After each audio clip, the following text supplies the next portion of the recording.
पंपा सरोवर की सुंदरता। इस प्रकार मार्ग में आगे बढ़ते और वहां की सुंदरता का बखान करते करते प्रभु पंपा नाम के सुंदर सरोवर के किनारे पहुंच गए। उसका जल संतों के हृदय जैसा निर्मल है। मन को मोह लेने वाले उसके 4 सुंदर घाट हैं। भांति भांति के पशु जहां तहां जल पी रहे हैं, मानो उदार दानी पुरुषों के घर याचकों की भीड़ लगी हो। कमल इतने ज्यादा हैं कि उसके पत्रों की आड़ में जल दिखाई नहीं देता, जैसे माया से ढके रहने के कारण निर्गुण ब्रह्म दिखाई नहीं देता।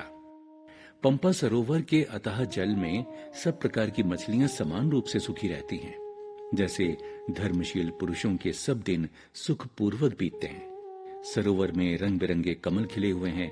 बहुत से भौरे मधुर स्वर में गुंजार कर रहे हैं। जलमुर्गे और राजहंस बोल रहे हैं, मानो प्रभु को देखकर उनकी प्रशंसा कर रहे हों। चक्रवाक, बगुले आदि पक्षियों के झुंड देखते ही बनते हैं।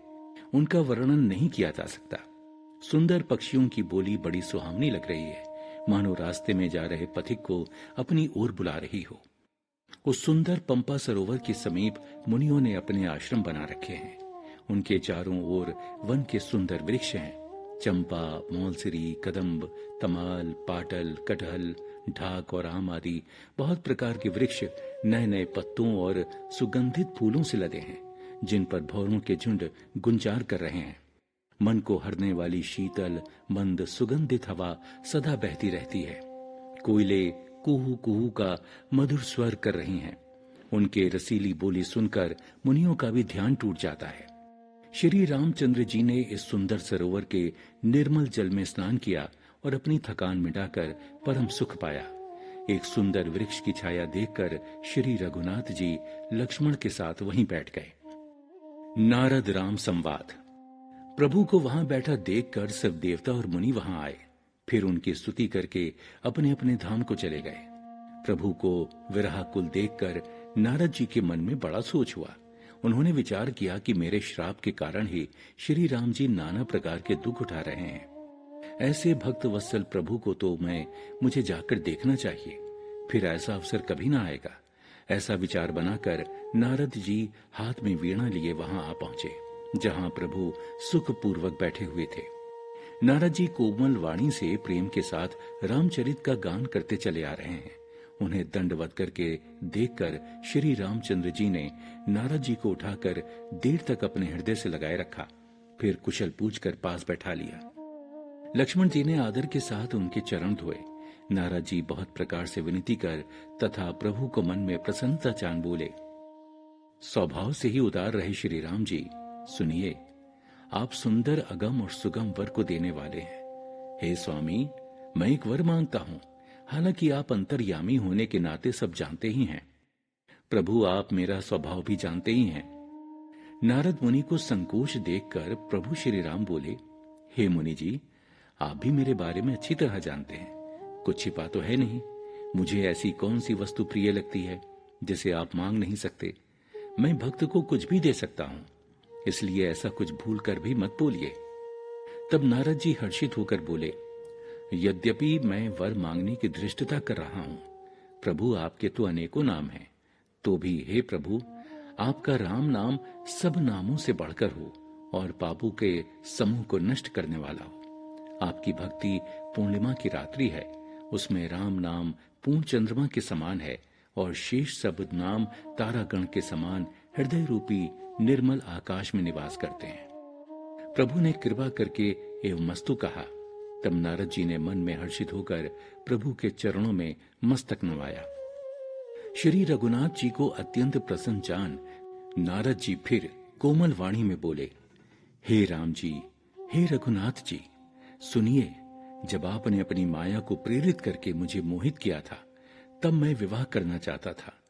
हे प्रभु, आपने मुझे किस कारण से विवाह नहीं करने दिया था। इस पर प्रभु रघुनाथ जी बोले, हे मुनि, अब आपने पूछा ही है तो सुनिए। मैं बिना किसी लाग लपेट के कहता हूं, जो लोग संपूर्ण आशा भरोसा छोड़कर केवल मुझको ही भजते हैं, मैं उनकी वैसे ही रखवाली करता हूं जैसे एक माता अपने बालक की देखभाल किया करती है। कोई छोटा बच्चा जब दौड़कर आग और सांप को पकड़ने लगता है, तो वहां माता उसे अपने ही हाथों से खींचकर अलग कर उसे बचा लेती है। जब बच्चा सयाना हो जाता है, उसे वैसी चिंता नहीं रह जाती है, क्योंकि वो स्वयं अपनी रक्षा कर लेता है। ज्ञानी जन मेरे सयाने पुत्रों के समान है, और तुम्हारे जैसा अपने बल का मान न करने वाला सेवक मेरे शिशु पुत्र के समान है। मेरे सेवक को केवल मेरा ही सहारा है और ज्ञानी जन को अपना, परंतु काम क्रोध रूपी शत्रु तो तोड़ने के लिए हैं। भक्त के शत्रुओं को नष्ट करने की जिम्मेदारी मेरे ऊपर रहती है, क्योंकि वो मेरे बल के भरोसे रहता है। परंतु जो अपने बल को मानते हैं, अपने बल का भरोसा करते हैं, उन ज्ञानी जन के शत्रुओं का नाश करने की जिम्मेदारी मेरे ऊपर नहीं रहती है। ऐसा विचार कर बुद्धिमान लोग मुझको ही भजते हैं। वो ज्ञान प्राप्त होने पर भी भक्ति को नहीं छोड़ते। काम क्रोध लोभ आदि मद प्रबल मोह कै धारी, तिन महम अति दाहुन दुखद माया रूपी नारी। और हे मुनि, काम क्रोध लोभ और मद आदि अज्ञान की प्रबल सेना है।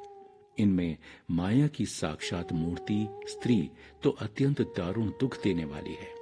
हे मुनि सुनिए, पुराण वेद और संत कहते हैं कि मोह रूपी वन को विकसित करने के लिए स्त्री वसंत ऋतु के समान है।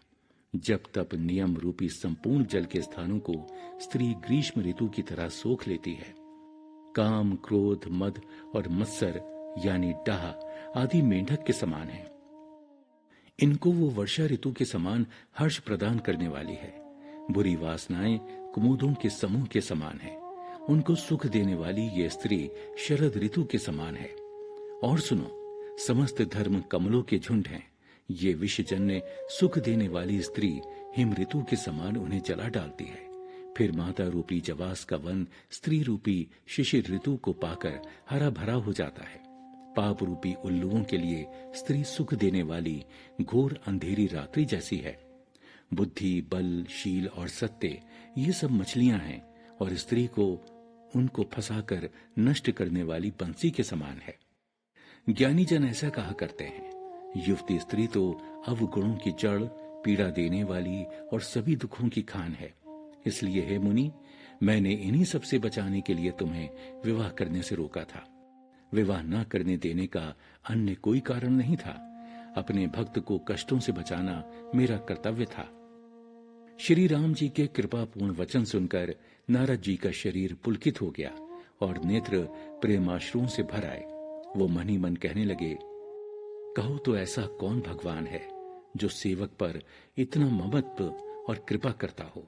जो मनुष्य भ्रम को त्याग कर ऐसे प्रभु को नहीं भजते, वो अज्ञानी दुर्बुद्धि और अभागे हैं।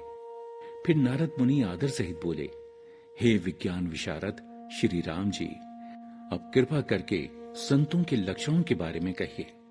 तब श्री राम जी ने कहा, हे नारद जी सुनिए, मैं संतों के उन गुणों के बारे में कहता हूं जिनके कारण मैं उनके वश में रहता हूं। संतों के लक्षण। श्री रघुनाथ जी नारद मुनि के पूछने पर संतों के लक्षण बता रहे हैं। शत विकार जित अनग अकामा, अचल अकिंचन सुचि सुख धामा, अमित बोध अनिमित भोगी, सत्य सार कवि कोबिद जोगी, सावधान मानद मदहीना, धीर धर्म गति परम प्रवीणा।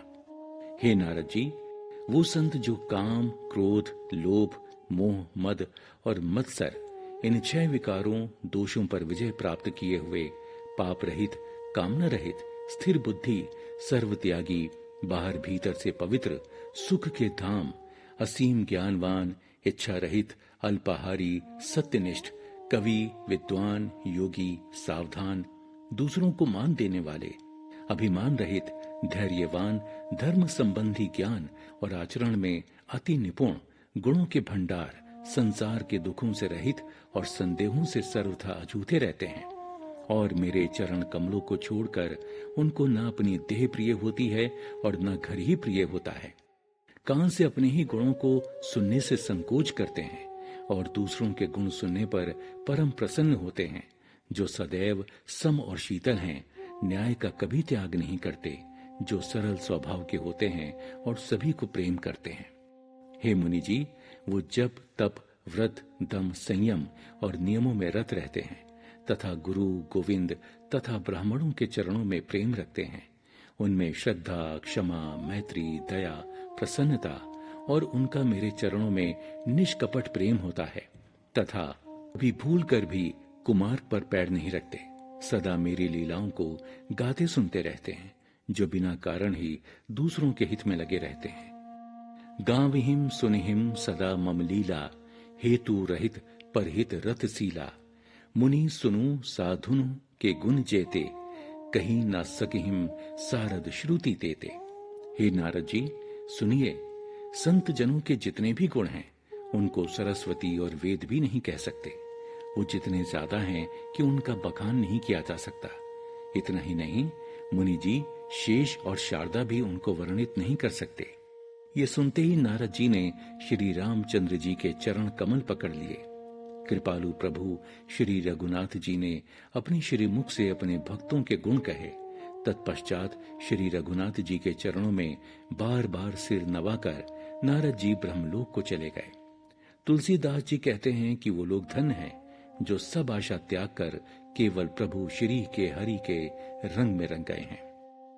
राब नारी जसु पावन गावही, सुनहि जे लोग, राम भक्ति दृढ़ पावहिम, बिनु विराग जप जोग। अर्थात जो लोग रावण के शत्रु श्री रामचंद्र जी का पवित्र यश गाएंगे और सुनेंगे, वो वैराग्य, जप और योग के बिना ही श्री राम जी की अटल भक्ति को पा जाएंगे। अतः युवती स्त्रियों का शरीर दीपक की लौ के समान है। हे मन, तू उसका पतिंगा मत बन, बस काम और मत को त्याग कर श्री रामचंद्र जी का भजन कर तथा सदा सत्संग किया कर।